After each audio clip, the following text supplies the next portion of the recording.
So can you read John 1:1-3? And then after that, I'm going to read to you guys, this is just a little piece of what I've been working on, of how I work these things out in my mind. So in the beginning was the Word, and the Word was with God, and the Word was God. The same was in the beginning with God. All things were made by him, and without him was not anything made that was made. Okay.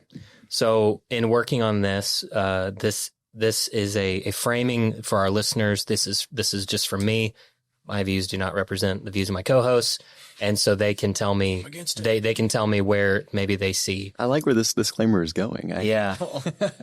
So for Trinitarian theologians, the study of the incarnation of Christ is often viewed through the lens of the theology that informs all discussions about the nature of God. Jesus is the incarnation of God the Son, second person of the triune God. Because of this, portions of John's gospel, often described as possessing a quote-unquote high Christology, may be read differently by oneness theologians. For these, Jesus of Nazareth is a man in whom the fullness of God dwells. In this way, his sonship is neither co-eternal nor metaphysical. In fact, it is especially human.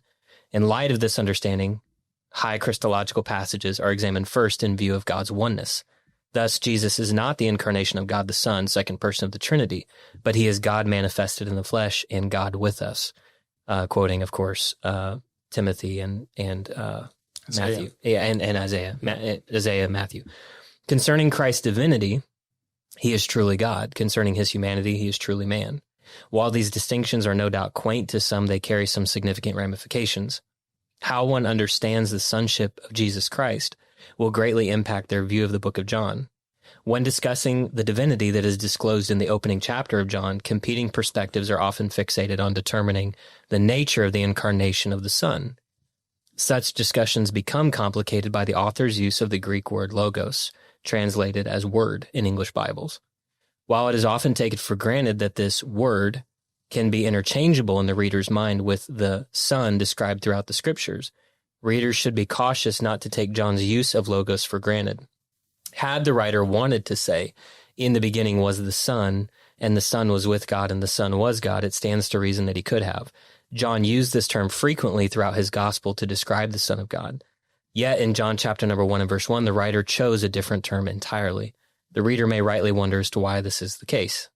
Confusion about the incarnation may be born out of a sincere attempt to rationalize John's meaning. He does not speak plainly of two persons.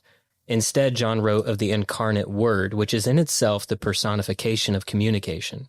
Communication, even divine communication, is not generally understood to be a person, but the expression of a person. Far from being distinct from the speaker, the Word is the expression of the speaker himself, the manner by which the speaker is disclosed to his listeners. This portrait of the incarnate Word is borne out throughout the Scriptures, which often speak of Jesus as the fulfillment of the law and the prophets, the emissary of God's will, and he who teaches heavenly doctrine. And there's some scriptures there for that as well. A modern reader's attempt at framing John's opening text might be presented thus. Far from an ambiguous characterization of an ever-begotten Son, the Logos that was made flesh is the Word of God that was from the beginning made manifest to the world. In this way, Jesus is the incarnation of all that was spoken in the law, the prophets, and the writings.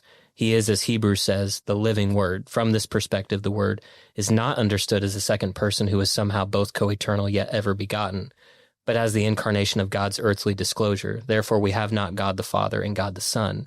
Rather, we have God and God revealed. End quote. Okay, so...